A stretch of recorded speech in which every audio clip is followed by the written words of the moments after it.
Hi guys, welcome to my channel. Guys, ഇന്ന് നമ്മൾ ഒരു പുതിയ കണ്ടന്റ് ആണ് പിടിക്കുന്നത്. ഇതിന്റെ വിഷ്വൽസ് നിങ്ങൾക്ക് എത്രത്തോളം ഇഷ്ടമാവുമെന്ന് അറിയില്ല.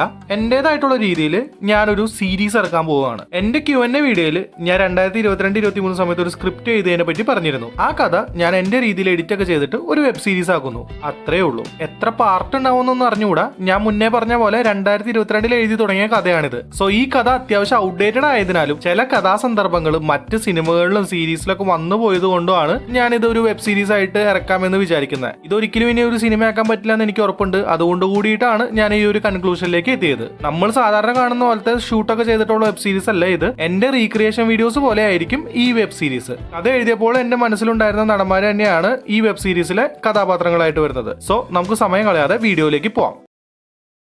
1980 കാലഘട്ടം കണ്ണൂർ തളിപ്പറമ്പ് സ്റ്റേഷനിലെ ബിനു പണിക്കർ തന്റെ ഡ്യൂട്ടി കഴിഞ്ഞിട്ട് രാത്രിയിൽ വീട്ടിലേക്ക് പോവുകയാണ്. വീട്ടിലെത്തിയപ്പോൾ അയാൾ തന്റെ ബെഡ്റൂമിൽ കാണുന്നത് തലയിൽ നിന്ന് ചോര വാർന്ന് കിടക്കുന്ന അയാളുടെ ഭാര്യ ലിസിയെയാണ്. ലിസിയെ പണിക്കർ ചേർത്ത് പിടിക്കുമ്പോൾ വാതിലിന്റെ അടുത്ത് തോർത്തുമുണ്ട് കൊണ്ട് മുഖം മറിച്ച് കണ്ണുകൾ മാത്രം കാണിച്ചിട്ട് ഒരാൾ നിൽക്കുന്നു. അവന്റെ കയ്യിൽ ഒരു ചുറ്റികയുണ്ട്. അതിൽ നിന്ന് ചോര ഇറ്റിറ്റ് വീഴുന്നുണ്ട്. അവൻ പണിക്കരുടെ തലയിൽ അടിക്കാൻ പോകുമ്പോഴേക്കും പണിക്കർ അവനെ അടിക്കുന്നു. അതിനുശേഷം പണിക്കരും ആ കൊലയാളിയും തമ്മിൽ നടന്ന അടിപിടിക്കിടെ പണിക്കർ തന്റെ മുറിയിലെ പൊട്ടിയ ജനൽ ചില്ല് കൊണ്ട് കൊലയാളിയുടെ കാഫ് മസിലിൽ കുത്തി വരഞ്ഞു വിടുന്നു. അതിൽ ദേഷ്യം വന്ന കൊലയാളി ചുറ്റിക എടുത്തിട്ട് പണിക്കരുടെ തലയിൽ ആഞ്ഞടിക്കുന്നു. അപ്പോഴേക്കും പണിക്കരുടെ അടുത്ത വീട്ടിലെ ആളുകൾ ശബ്ദമൊക്കെ കേട്ടിട്ട് അവിടേക്ക് വരുമ്പോഴേക്കും കൊലയാളി അവിടെ നിന്ന് ഓടി രക്ഷപ്പെടുന്നു. പിന്നീട് പണിക്കർ കണ്ണു തുറക്കുമ്പോൾ ആശുപത്രിയുടെ അകത്തേക്ക് സ്ട്രക്ചറിൽ പോകുന്നതാണ് കാണിക്കുന്നത്. വീണ്ടും സ്ട്രക്ചറിൽ വെച്ച് പണിക്കരുടെ കണ്ണുകൾ അടയുന്നു. ഇനി കാണിക്കുന്നത് 1986 ആണ്. കോട്ടയമാണ് സ്ഥലം. രാത്രിയിൽ ഒരു സൂട്ട് കേസായിട്ട് പാന്റ് ഷർട്ട് ഇട്ട് ഒരു മധ്യവയസ്കൻ നടക്കുകയാണ്. ഒരു മണ്ണിട്ട വഴിയാണ്. വഴിയുടെ രണ്ട് സൈഡും പുല്ല് പിടിച്ച സ്ഥലമാണ്. പെട്ടെന്ന് പുല്ലിനിടയിൽ നിന്ന് അനക്കങ്ങൾ കണ്ട അയാൾ നടത്തത്തിന്റെ സ്പീഡ് കൂട്ടി. അയാൾ കുറച്ചു ദൂരം കൂടെ മുന്നോട്ട് പോയപ്പോൾ കഴുത്തിൽ ഒരു പ്രത്യേക തരം ബെൽറ്റ് ഇട്ട ഒരു കറുത്ത പട്ടി അയാളെ തന്നെ നോക്കി നിൽക്കുന്നതാണ് കാണുന്നത്. അയാൾ ആ പട്ടിയെ ആട്ടിപ്പായിക്കാൻ നോക്കുന്നുണ്ടെങ്കിലും പട്ടി അവിടെ നിന്ന് പോകുന്നില്ല. ആ പട്ടി ക്രൂരമായിട്ട് അയാളെ തന്നെ നോക്കി നിൽക്കുകയാണ്. പെട്ടെന്ന് വീണ്ടും പുല്ലിനിടയിൽ നിന്ന് വീണ്ടും എന്തോ അനക്കങ്ങൾ അയാൾ കേൾക്കുന്നു. പേടികൊണ്ട് അയാൾ പുറകിലേക്ക് ഓടാനായിട്ട് തിരിയുമ്പോൾ അയാളുടെ തലയിൽ ആരോ ചുറ്റിക്ക് ആഞ്ഞടിക്കുന്നു. അവിടെ സ്ക്രീൻ ഡാർക്ക് ആവുന്നു. പിന്നീട് വഴിയുടെ അടുത്തുള്ള ചെറിയ കുറ്റിക്കാട്ടിൽ വലിയ ഒരു തീ ആളി കത്തുന്ന തീ നോക്കി കിടക്കുന്ന ആ കറുത്ത പട്ടിയെയും ജംപ് കട്ട് സീൻസ് ആയിട്ട് കാണിക്കുന്നു. ആ തീ ആളി കത്തുന്നത് കാണിക്കുമ്പോൾ അവിടെ നമ്മൾ ടൈറ്റിൽ പ്ലേസ് ചെയ്യുന്നു. ടൈറ്റിലിന് ശേഷം ബോഡി കത്തിച്ച സ്ഥലമാണ് കാണിക്കുന്നത്. പകലാണ് സമയം. മണ്ണിട്ട വഴിയിൽ നിന്ന് ഒരു 200 മീറ്റർ മാറി നല്ലപോലെ കാട് പിടിച്ച സ്ഥലത്താണ് ഇപ്പോൾ ബോഡി ഉള്ളത്. ബോഡിയിൽ നിന്നും ചെറിയ പുകയൊക്കെ പറക്കുന്നുണ്ട്. ആൾക്കൂട്ടവും പോലീസും ഒക്കെ ബോഡിക്ക് ചുറ്റും കൂടിയിട്ടുണ്ട്. ഫോറൻസിക് ഉദ്യോഗസ്ഥൻ പോളും അസിസ്റ്റൻസും ബോഡിയും സമീപ പ്രദേശങ്ങളും പരിശോധിക്കുകയാണ്. അവിടേക്ക് ഒരു ജീപ്പിൽ SI ഷമീർ വരികയാണ്. 30 വയസ്സിനടുത്ത് പ്രായമുള്ള ചെറുപ്പക്കാരനാണ് ഷമീർ.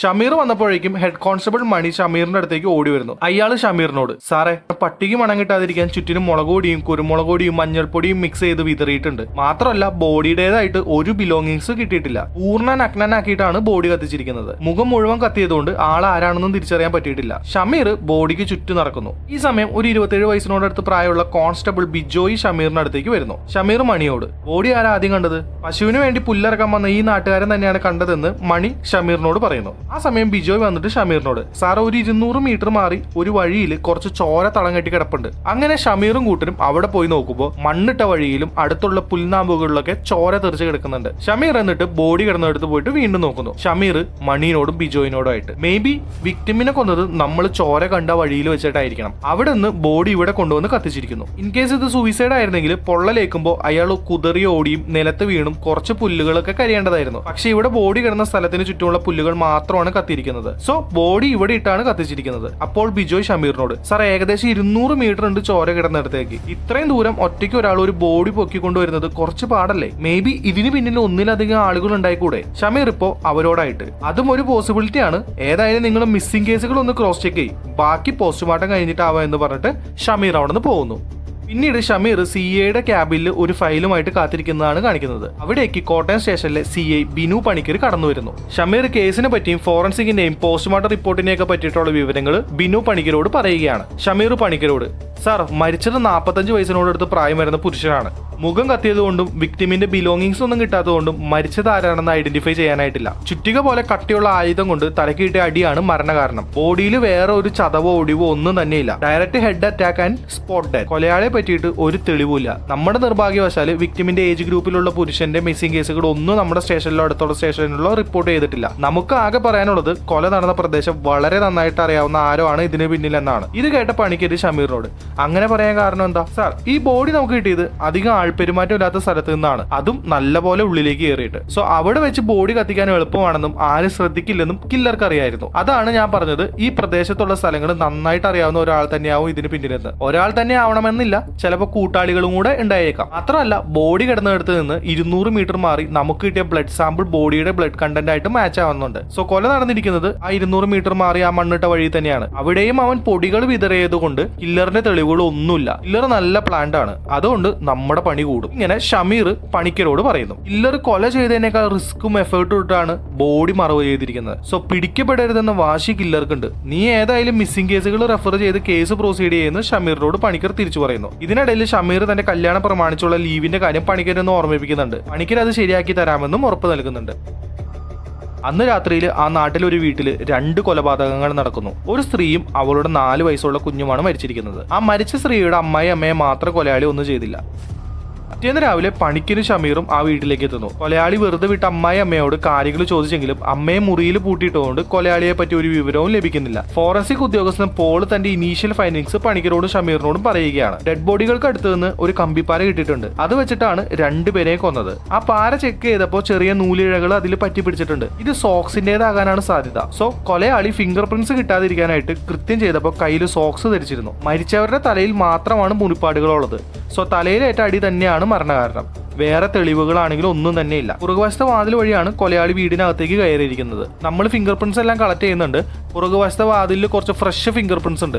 മേ ബി അത് കില്ലറുടേതാവാനായിട്ട് ചാൻസ് ഉണ്ട്. ഇവിടുന്ന് കിട്ടിയ കമ്പിപ്പാര ഈ വീട്ടിൽ തന്നെയാണ്. ഇവിടുത്തെ അമ്മേനോട് ചോദിച്ചപ്പോൾ പുറത്തെ ചായപ്പിലാണ് അത് സ്ഥിരമായിട്ട് വെക്കാറെന്ന് പറഞ്ഞു. സോ ഒരു ചാൻസ് ആണ് മേ ബി ഈ കൊലയാളി ഈ വീടും പരിസരവും നന്നായിട്ട് അറിയാവുന്ന ഒരാളായേക്കാം. ആ രീതിയിൽ നിങ്ങളൊന്ന് അന്വേഷിച്ച് നോക്കൂ. ബാക്കി പോസ്റ്റ്മോർട്ടം റിപ്പോർട്ടിന് ശേഷം നോക്കാമെന്ന് പറഞ്ഞിട്ട് പോൾ അവിടെ നിന്ന് പോകുന്നു. ഇതിനിടയിൽ കോൺസ്റ്റബിൾ മണി ഷമീറിനോട് പണിക്കരോടുമായി. ഈ വീട്ടിൽ മരിച്ച ഓമനയും ആ അമ്മയും കൂടാതെ ഓമനയുടെ ഭർത്താവ് രാജൻ കൂടെ താമസമുണ്ട്. അവൻ കുറച്ച് പ്രശ്നമാണ് സാറേ. ഈ മരിച്ച ഓമന അവനെതിരെ ഗാർഹിക പീഡന കേസൊക്കെ കൊടുത്തിട്ടുണ്ട്. പണിക്കരപ്പം മണിയോട് എന്ത് കേസ്? അവന്റെ കൊച്ചല്ലാതെ എന്നും പറഞ്ഞിട്ട് അവന്റെ ഭാര്യനെയും കുട്ടീനെയും രാജൻ എന്നും കള്ളും കുടിച്ചതല്ലായിരുന്നു. ഒരു ദിവസം ഈ ഓമന വന്നിട്ട് കംപ്ലൈന്റ് വന്നപ്പോൾ ഞാൻ അവനൊന്ന് പേടിപ്പിച്ചു വിട്ടതാണ്. പിന്നെ കുറെ നാള് പ്രശ്നമൊന്നുമില്ലായിരുന്നു. ഷമീർ അപ്പം മണിനോട് വീണ്ടും. എന്നിട്ട് അവനെവിടെ? ഇവിടെ എങ്ങും കണ്ടില്ലല്ലോ. അപ്പോൾ ബിജോയ് ഷമീറിനോട്, സാറേ അമ്മേനോട് ചോദിച്ചപ്പോൾ രാജൻ കുറച്ച് ദിവസം മുന്നേ ഒരു ജോലിക്കെന്നും പറഞ്ഞിട്ട് ഇവിടുന്ന് പോയെന്നാ പറഞ്ഞത്. അവന്റെ വിവരം ഒന്നും നമുക്ക് ഇതുവരെ കിട്ടിയിട്ടില്ല. ആള് മിസ്സിംഗ് ആണ്. അപ്പോൾ ഷമീർ, മോഷണം എന്തെങ്കിലും നടന്നിട്ടുണ്ടോ? ഇല്ല സാർ, കൊച്ചിനെയും കുട്ടിയെയും മാത്രം ഉന്നം വെച്ചിട്ടുള്ള ആക്രമണമാണ്. അമ്മയ്ക്കാണെങ്കിൽ ഒരു പോറല് പോലും ഇല്ല. ഇത് അവൻ തന്നെയാണ് സാറേ, ഓമനയുടെ ഭർത്താവ് രാജൻ. പണിക്കര് ഒന്ന് ആലോചിച്ചുകൊണ്ട് അവരോടായിട്ട്, മോഷണം നടന്നിട്ടില്ല, തലയ്ക്കടിച്ചിട്ടുള്ള കൊലപാതകം. മരിച്ച 2 പേരെ തുടയിൽ നിന്ന് ഇറച്ചി മുറിച്ച് മാറ്റപ്പെട്ടിട്ടുണ്ടോ? ഇല്ല സാറേ, തലയിൽ മാത്രമേ പരിക്കുകളുള്ളൂ. സാർ എന്ന് അങ്ങനെ ചോദിച്ചേ? ഒന്നുമില്ല, എത്രയും പെട്ടെന്ന് രാജനെ പൊക്കാനുള്ള പണി നോക്കണം. അവനെ കിട്ടിയാൽ ചിലപ്പോൾ ഒരു തീരുമാനമായി. അവന്റെ ഫോട്ടോ ഒരെണ്ണം സംഘടിപ്പിച്ച് പത്രത്തിൽ ഒരു മിസ്സിംഗ് കേസ് കൊടുക്കാൻ പറഞ്ഞിട്ട് പണിക്കർ അവിടെ നിന്ന് പോകുന്നു. പണിക്കർ പോയതും ബിജോയ് ഷമീറിനോട്, അതെന്താ ഷമീർ സാറ് പണിക്കർ സാറ് തുടയിലെ ഇറച്ചിയുടെ കാര്യം പറഞ്ഞത്? ഷമീർ ബിജോയിനോടായിട്ട്, ബിജോയ്, വടക്കൻ കേരളത്തിൽ കൊലകൾ ചെയ്യുന്ന പിടികിട്ടാ പുള്ളിയെ റിപ്പർ ചെയ്യാനെ പറ്റി കേട്ടിട്ടുണ്ടോ? ബിജോയ്, പത്രത്തിൽ വായിച്ചിട്ടുണ്ട് സാറേ. അവന്റെ കൊലകളുടെ മോഡസ് ഓപ്പറാൻഡി ആയിട്ട് ഈ വീട്ടിലെ കൊലകൾക്ക് ചെറിയ സാമ്യമുണ്ട്. ജയനും ഇതുപോലെ റാണ്ടമായിട്ട് ഒരു വീട്ടിൽ കയറി ആ വീട്ടിൽ അവന്റെ കൺമുന്നിൽ കാണുന്ന ആളുകളെ തലക്കടിച്ച് കൊല്ലും. കഴിഞ്ഞ 5 കൊല്ലമായിട്ട് കണ്ണൂരും കാസർഗോഡും മംഗലാപുരത്തൊക്കെ ആയിട്ട് ജയൻ 8ഓളം കൊലയും 4ഓളം മർഡർ അറ്റംപ്റ്റും നടത്തിയിട്ടുണ്ട്. ഇതുവരെ പോലീസിന് അവന്റെ പേരല്ലാതെ ഒന്നും കണ്ടുപിടിക്കാനായിട്ടില്ല. അപ്പൊ ബിജോയ് ഷമീറിനോട്, അതും തുടയിൽ ഇറച്ചിയും തമ്മിൽ എന്താ ബന്ധം? ഷമീർ, അവൻ ആരെ കൊന്നാലും അവരുടെ തുടയിൽ നിന്ന് ഒരു കഷ്ണം ഇറച്ചി അറുത്തുമാറ്റി അവനാണ് ആ കൊലകൾ ചെയ്തതെന്ന് എല്ലാവരും അറിയിക്കാനുള്ള അവന്റെ രീതിയാണത്. ചിലപ്പോൾ പണിക്കർ സാറിന് പെട്ടെന്ന് ഇവിടത്തെ കൊലകൾ കണ്ടപ്പോൾ അവന്റെ മോഡസ് ഓപ്പറാൻഡി ആയിട്ട് സാമ്യം തോന്നി കാണും. ബിജോയ് ഷമീറിനോട്, പണിക്കർ സാറിന് അവനെ പറ്റി നല്ല അറിവാണല്ലോ. ഈ റിപ്പർ ചെയ്യേണ്ട ആദ്യത്തെ അറ്റംപ്റ്റ് എവിടെയായിരുന്നു അറിയാമോ? പണിക്കർ സാറിന്റെ വീട്ടില്. അത് കേട്ട മണിയും ബിജോയും ഞെട്ടുന്നു. ഈ സമയം തുടക്കത്തിൽ പണിക്കരുടെ വീട്ടിൽ കില്ലർ കയറി പണിക്കറിനെയും പണിക്കരുടെ ഭാര്യനെ ആക്രമിക്കുന്നത് നമ്മൾ ജംപ് കട്ട് സീൻസ് ആയിട്ട് കാണിച്ചു പോകുന്നു. പണിക്കർ സാറിന്റെ വീട്ടിലോ? ഷമീർ, അതെ, പണിക്കർ സാറും ഭാര്യയും കഷ്ടിച്ചാണെന്ന് രക്ഷപ്പെട്ടത്. സാറിന്റെ ഭാര്യ തലക്കേറ്റ അടിയുടെ ആഘാതത്തിൽ ഫുള്ളി പാരലൈസ്ഡ് ആയിപ്പോയി. മണി അവരോടായി, പണിക്കർ സാറ് ഭാര്യയ്ക്ക് ആക്സിഡന്റ് പറ്റിയതാണെന്ന് എന്നോട് പറഞ്ഞിരുന്നത്. അതിന് പിന്നിൽ ഇങ്ങനെ ഒരു കഥയുണ്ടെന്ന് ഇപ്പോഴാണ് അറിഞ്ഞത്. ഈ സമയം പണിക്കർ തന്റെ വീട്ടിൽ ബെഡ് റിഡൻ ആയിട്ടുള്ള ഭാര്യയ്ക്ക് കഞ്ഞി ഊരി കൊടുക്കുന്നത് കാണിക്കുന്നു. ആ വീട്ടിലെ സർവന്റായ രാജിയും രാജിയുടെ 8 വയസ്സുള്ള മകനും ആ മുറിയിലുണ്ട്. ആരോരുമില്ലാത്ത രാജിയുടെ മകനെ പഠിപ്പിക്കുന്നതും രാജിക്ക് വേണ്ട സഹായങ്ങൾ ചെയ്തു കൊടുക്കുന്നതും പണിക്കരാണ്. അന്ന് രാത്രിയിൽ ആളൊഴിഞ്ഞ റോഡിന് നടുക്ക് കഴുത്തിൽ പ്രത്യേകതരം ബെൽറ്റ് ഇട്ട കറുത്ത പട്ടി കിടക്കുന്നത് കാണിക്കുന്നു.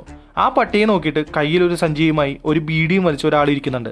അയാൾ ആ പട്ടീനെ നോക്കി ഒന്ന് ചൂളടിക്കുമ്പോൾ പട്ടി റോഡിന്റെ നടുക്ക് നിന്നും അയാൾ ഇരുന്നിടത്തേക്ക് ഓടി ചെല്ലുന്നു.